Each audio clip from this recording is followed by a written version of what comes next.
welcome to President Barack Hussein Obama. Welcome to an unprecedented glimpse into Barack Obama's post-presidential that transcends expectations and sets a new standard for opulence. In this captivating video, we are going to reveal all the juicy and extravagant secrets of the trillionaire lifestyle of America's former president and his incredibly popular wife. From the lavish residences he calls home to the exotic destinations that grace his vacations, we unravel the layers of wealth that define his unique journey. Join us as we navigate through the intricacies of Barack Obama's financial success, venturing far beyond the conventional boundaries of politics and affluence. This is an exploration of a life that continues to redefine expectations. Early life.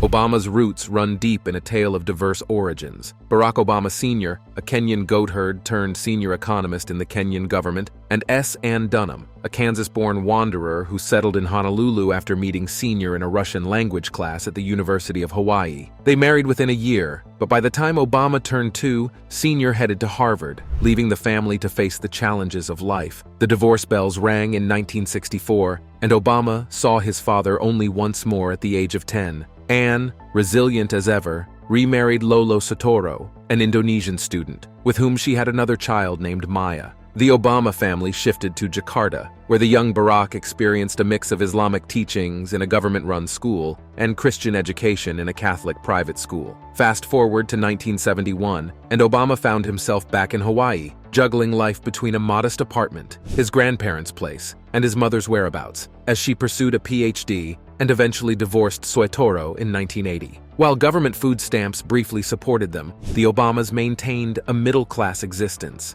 In 1979, Obama graduated from Punahou School, a prestigious college preparatory academy in Honolulu. Venturing into higher education, Obama spent 2 years at Occidental College in Los Angeles before making the move to Columbia University in New York City, where he snagged a political science degree in 1983. Inspired by professors who urged him to take his studies seriously, Obama experienced intellectual growth, embracing an ascetic lifestyle immersed in literature and philosophy. The real game changer came in 1985, when Obama transitioned from a stint at Business International Corp. in Manhattan to becoming a community organizer on Chicago's far south side. A 3-year hiatus from this role led him back to Harvard Law School, where he not only earned his law degree in 1991, but also made history as the first African-American president of the Harvard Law Review. With a law degree in hand, Obama set his sights on Chicago's political scene. In 1992, he orchestrated Project Vote, a campaign that registered tens of thousands of African Americans on voting rolls, contributing to Bill Clinton's triumph in Illinois and the presidency. This initiative also played a role in Carol Moseley Braun's historic election as the first African American woman to the U.S. Senate. During this whirlwind, Obama penned his first book, Dreams from My Father, 1995, chronicling his quest for a biracial identity by exploring the lives of his deceased father and Kenyan relatives. Alongside lecturing on constitutional law at the University of Chicago, he dove into civil rights issues as an attorney. Warm welcome to President Barack Hussein Obama. Married life.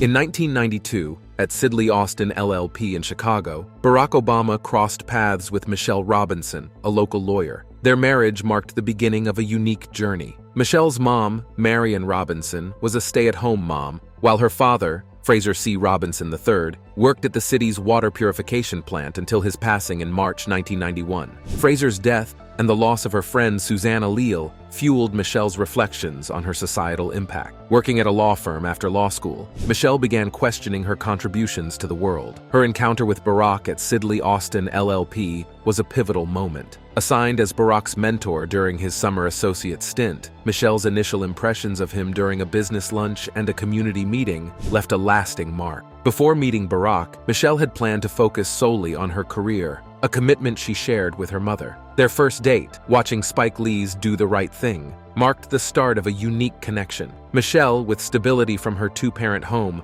and Barack, with his adventurous spirit, found themselves in an opposites-attract scenario. They tied the knot on October 3, 1992. Following a miscarriage, Michelle and Barack underwent in vitro fertilization to welcome their daughters, Malia Ann, born 1998, and Sasha, the Obama family settled on Chicago's South Side, The White House isn't normal, so they go other places. where Barack taught at the University of Chicago Law School and later entered politics. Despite his political ascent, they chose to stay in Chicago for the sake of their daughters. During Barack's 2008 presidential campaign, Michelle committed to being away only once a week to prioritize family time. Their marital journey faced challenges as they navigated evolving family dynamics and Barack's burgeoning political career. Date nights became a cherished ritual amid busy schedules. Their daughters attended the University of Chicago laboratory schools, where Michelle fought for diversity. In Washington, D.C., Malia and Sasha attended Sidwell Friends School. Michelle, drawing on advice from former First Ladies, maintained a strong family unit, with her mother even moving into the White House to assist with childcare. The Obamas' story is one of love, challenges, and commitment, a journey that continues to inspire many.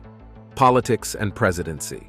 In 1996, he shook up the Illinois Senate, driving laws on campaign finance, healthcare, and criminal justice. Fast forward to 2004, and he's making history, beating Alan Keyes in a groundbreaking U.S. Senate race. The buzz around his 4 Democratic National Convention speech catapults his memoir to bestseller status. 6 brings global headlines with a trip to Kenya, and his second book, The Audacity of Hope, storms the shelves. Fast forward to February, when he declared his 2008 presidential bid in Springfield, Illinois. The charisma, electrifying speeches, and a promise to shake up the system define his campaign. A surprise win in the Iowa caucus kicks things off, but a stumble in New Hampshire follows. The battle rages on, with victories and setbacks, but Obama's delegate lead grows. By June, he clinches the Democratic nomination, becoming the first African American to do so. Come August, it's game on against Republican Senator John McCain. Obama's ace move? Choosing Joe Biden as his VP. The showdown is fierce, with Obama's fundraising machine and grassroots support giving him the edge. The issues? A swift Iraq withdrawal, tax policy tweaks for the middle class. McCain's counter? Wait for the Iraq victory and question Obama's substance. Hi, this is Barack Obama. How are you?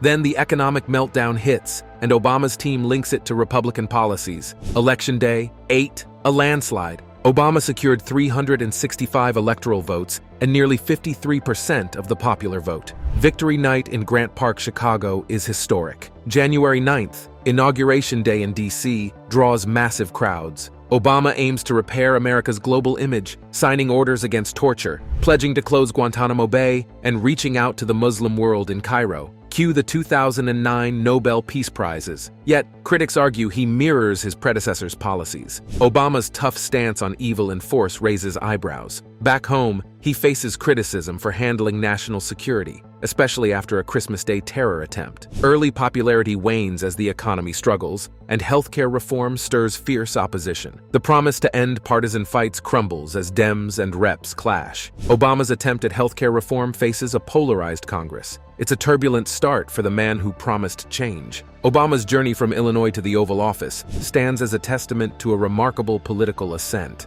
Healthcare reform.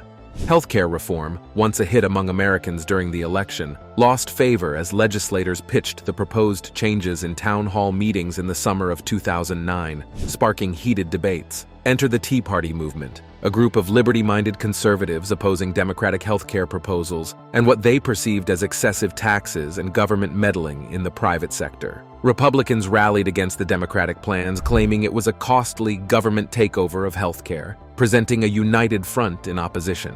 The president largely left the healthcare reform initiative to congressional leaders. House Democrats swiftly passed a bill in November 2009, pushing for extensive reform, including a public option to compete with private insurance. Meanwhile, the Senate, led by conservative Democrat Senator Max Baucus, took a more deliberate approach. The resulting Senate bill, narrowly surviving a Republican filibuster attempt, fell short of the changes proposed by the House, notably excluding the public option. Before a compromise could be reached, Republican Scott Brown's victory in a special election shattered the Democrats' filibuster-proof majority, leading some to believe they would have to start over. However, Obama and Democratic leaders, notably Speaker of the House Nancy Pelosi, pressed on. Obama took the offensive, moderating a nationally televised summit and delivering speeches outside Washington, emphasizing healthcare as a right and criticizing the insurance industry. In March 2010, Obama made a crucial promise to win support from Democrats in the House, assuring them that the legislation would not weaken abortion funding limitations through an executive order. With this key group on board, Pelosi confidently brought the Senate bill to the House floor for a vote on March 21, passing 209-212. A second bill proposing fixes for the Senate bill followed. Democrats plan to use reconciliation, requiring a simple majority, to pass these fixes in the Senate. On March 23, Obama signed the bill into law, declaring, "This is what change looks like." Senate Republican efforts to force another House vote failed. The Senate passed the bill 56-43 on March 25, after which it had to return to the House due to procedural violations. It passed again, 220-207, with no Republican support. The legislation, when fully implemented over the next 4 years, would prohibit denial of coverage based on pre-existing conditions and extend health care to around 30 million previously uninsured Americans. The bill mandated health care insurance for all citizens, with a tax increase on the wealthiest Americans funding subsidies for families earning less than $88,000 annually. Small businesses providing coverage received tax credits. Opinions varied widely, with some viewing the bill as an unconstitutional government takeover, and others hailing it as a monumental achievement comparable to the civil rights movement. Economic challenges.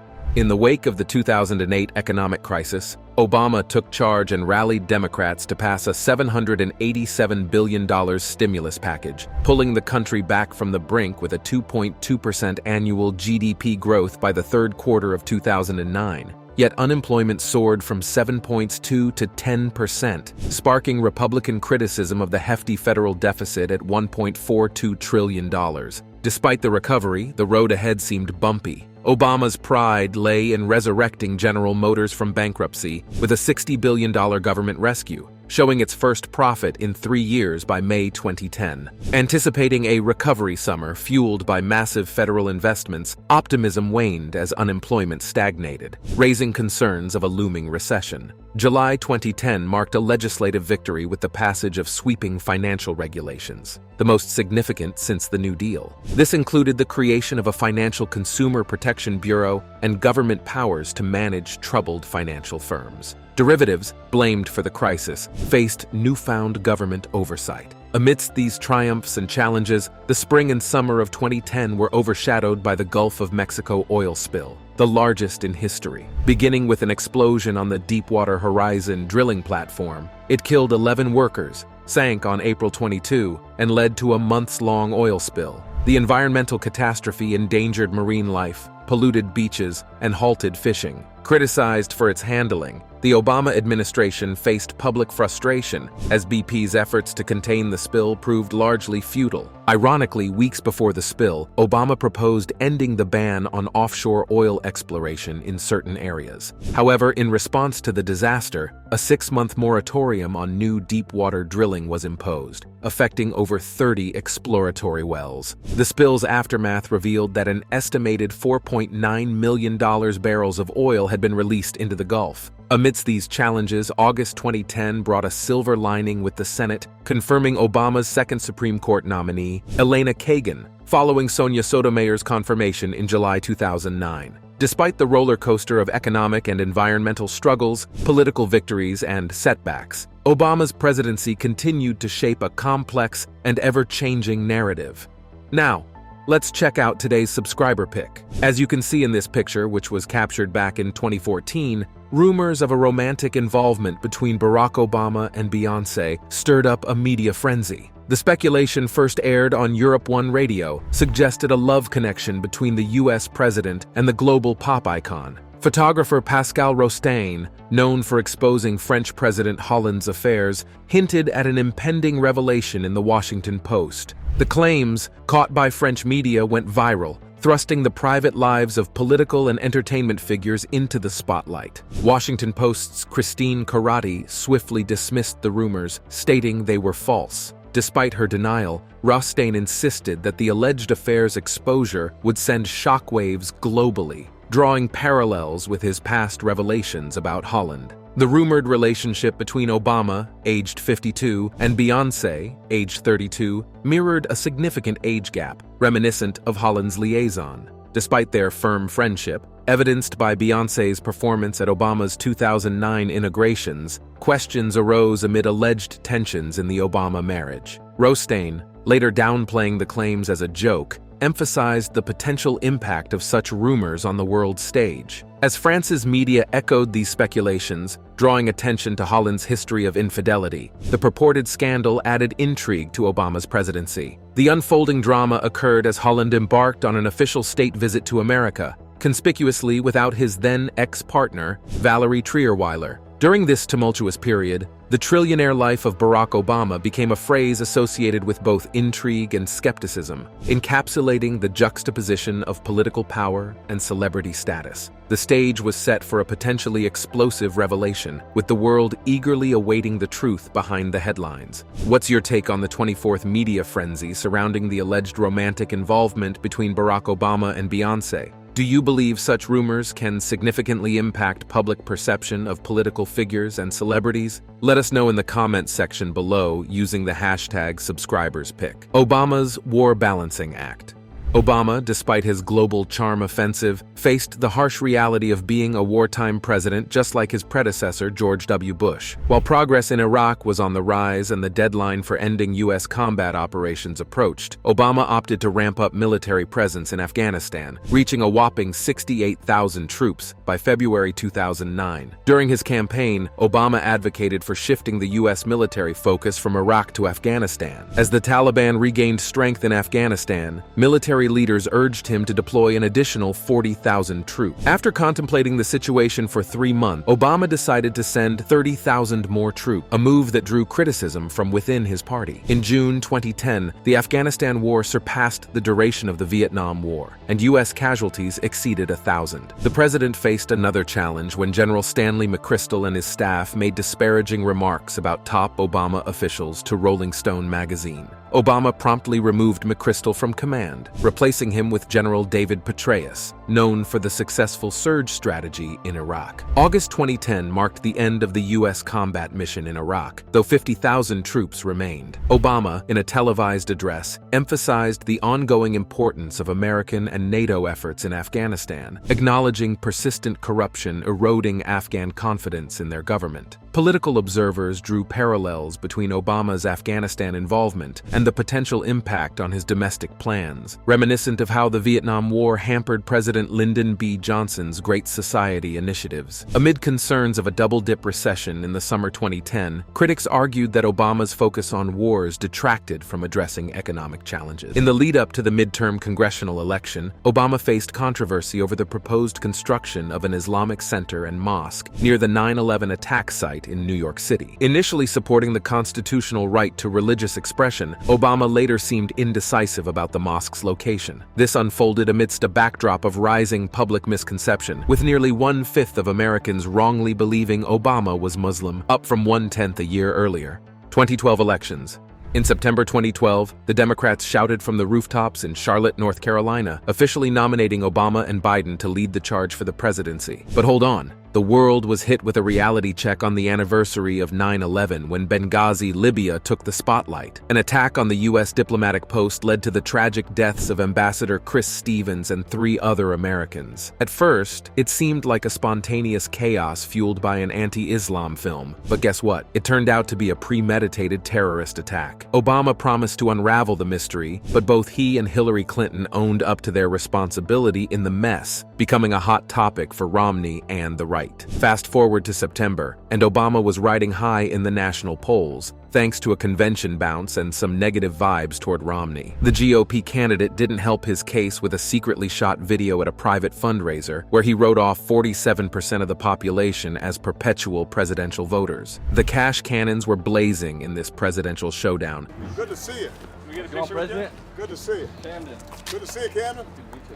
Brandon, Camden. Predicted to be the priciest in history. Both sides, Obama and Romney, each pocketed about $1 billion in donations, not even counting the truckloads dropped by those mysterious super PACs. What was the battleground? The middle class. Obama saw prosperity spreading from the middle outward, while Romney believed it started at the top with the so-called job creators. The economy took center stage, with Obama pushing for spending cuts and a return to Clinton-era tax levels for the rich. On the other side, Romney clung to Bush-era tax cuts, adding a sprinkle of additional cuts while vowing to slash the deficit with some mysterious spending cuts and tax loopholes magic. Romney painted Obama as a business hater, while Obama reminded everyone of bin Laden's demise and his troop pullout. Romney might have stumbled at first, but boy did he make a comeback in the first debate on October 3. He stood toe-to-toe with Obama, stealing some momentum. Biden jumped into the ring against Paul Ryan, injecting fresh energy into the Democratic campaign. Obama found his rhythm in the second and third debates, but the race was tighter than ever. In the final lap, both candidates zeroed in on battleground states, the real game changers in this nail-biter. Then, out of nowhere, Hurricane Sandy crashed the party, wreaking havoc on the East Coast. Obama and Republican Chris Christie turned heads with their bipartisan efforts amid disaster. And finally, on November 6, 2012, Obama clinched a narrow victory, winning the popular vote and dominating the battlegrounds with 333 electoral votes. But wait, there's more. Post-election, Obama and Boehner danced around the fiscal cliff, a looming economic disaster set for the new year. Bush-era tax cuts, Obama's payroll tax cuts, and other economic measures were on the chopping block. No compromise was reached between Obama and Boehner, but Biden and McConnell swooped in with a last-minute deal on January 1, 2013. The Bush-era cuts were preserved for the middle class, but taxes went up for the wealthy, marking the first federal tax increase in ages. And just like that, Obama inked the deal on January 2, 2013. Obama family's wealth. Barack Obama's life after the White House is a whirlwind of business acumen, luxurious living, and impactful projects. In the trillionaire life of Barack Obama, we delve into the financial juggernaut that defines the post-presidential chapter of this iconic figure. Since departing from the Oval Office, the Obamas have been on a relentless pursuit of success. From clinching a lucrative deal with Netflix to winning an Oscar for their documentary, American Factory, they're proving that transitioning from politics to showbiz can be a lucrative move. Michelle Obama adds to the financial empire with the release of a companion journal to her best-selling memoir, Becoming. The journal, titled Becoming a Guided Journal for Discovering Your Voice, hit the shelves in November 2019, offering readers a chance to reflect on their dreams and goals. Let's talk numbers. The Obamas' net worth? A staggering $40 million. According to Forbes, they amassed $20.5 million between 2005 and 2016, a significant portion coming from Barack's book deals for Audacity of Hope and Dreams of My Father. His financial portfolio spans his time as president, a Netflix deal shrouded in secrecy but likely worth millions, and speaking engagements that rake in up to $4 per speech. Presidential perks are nothing to scoff at. Barack earned $4 annually during his tenure, and he's currently pocketing $5,700 per year from his presidential pension. Add to that an allowance for official duties, a non-taxable travel account, and funds for White House redecoration, though Obama opted to cover that expense personally. Family is a priority for the Obamas, evident in their substantial investments in Sasha and Malia's education. With Sasha attending the University of Michigan and Malia navigating Harvard, the costs are no small feat. When it's time to unwind, the Obamas don't hold back. Their vacations are a testament to their penchant for the good life. From renting a $62,000 per week home in Provence to leisurely cruising Lake Como with the Clooneys. Homes? The Obamas have them in abundance. From an $8.1 million residence in Kalorama to a Martha's Vineyard estate valued at $11.75 million, their real estate portfolio matches their star power. Michelle even reportedly rented a $23 million pad in the Hollywood Hills. Yet amid the glitz and glam, the Obamas are committed philanthropists. In 2015 alone, they donated over $64,000 million to more than 30 charities, as per Barack's tax returns. And let's not forget Barack's Nobel Peace Prize winnings, a generous $1.7 million directed towards various charitable endeavors. In the post-White House era, the Obamas aren't just living a lifestyle, they're embodying absolute power and luxury. The trillionaire life of Barack Obama is where business, luxury, and impactful contributions seamlessly coalesce into a formidable legacy. Financial success. Barack Obama, a Democratic figurehead, has carved out a unique financial niche for himself. With 2 best-selling books, a solid senatorial salary, and a well-compensated spouse, Obama has navigated the financial waters with a net worth of up to $1.14 million, excluding his Chicago residence. While not in the league of some presidential contenders, Obama's financial status has not shielded him from controversy. Despite positioning himself as a champion for the average citizen on financial matters, his assets have sparked entanglements and debates. Recently, Obama criticized Wall Street executives, urging them to shift focus from personal success to the greater national good. He championed tax cuts for the working poor, emphasizing his long-standing commitment to the common worker throughout his adult life, from community organizing to civil rights advocacy. However, Obama's financial journey has its share of scrutiny. His $1.65 million mansion purchase in 2005, adjacent to the University of Chicago, involved a real estate deal with Antoine Tony Rezko, a political insider under federal investigation. Although legal, Obama acknowledged the mistake of associating with Rezko, who faced charges related to kickbacks from companies tied to an Illinois state pension fund. Entering the U.S. Senate 2005 significantly boosted Obama's income, tripling his salary to over $150,000. Simultaneously, political stardom secured him a lucrative 3-book deal worth $1.9 million with Random House Inc. Despite criticism, Obama pledged to donate $2 from his children's book to charity. His financial agreements with Random House earn him a percentage of each book sale, with The Audacity of Hope exceeding 1 million copies sold in a year. Additionally, Michelle Obama's income tripled following her promotion at the University of Chicago hospitals, when she transitioned from executive director to vice president, with her salary soaring from $1,21,910 to $3,16,912. Obama attributes this to her qualifications rather than his Senate victory. Obama's government disclosure reports and voluntarily released tax returns paint a relatively straightforward financial picture. His earnings stem from roles as a legislator, lawyer, and lecturer at the University of Chicago. Their assets, primarily in mutual funds and pensions, range from $4,57,000 to $1.14 million. Compared to other presidential candidates with vast fortunes, such as John Edwards, Hillary Clinton, Rudy Giuliani, and the wealthiest, Mitt Romney, Obama's financial standing appears modest. However, voters seem generally unbothered by candidates' wealth, except in cases of perceived hypocrisy, where rhetoric clashes with extravagant spending. In essence, Obama's financial journey reflects a mix of bookish success, political salary bumps, and occasional real estate dealings, contributing to a net worth that, while not soaring to astronomical heights, places him squarely within the financial tapestry of presidential contenders.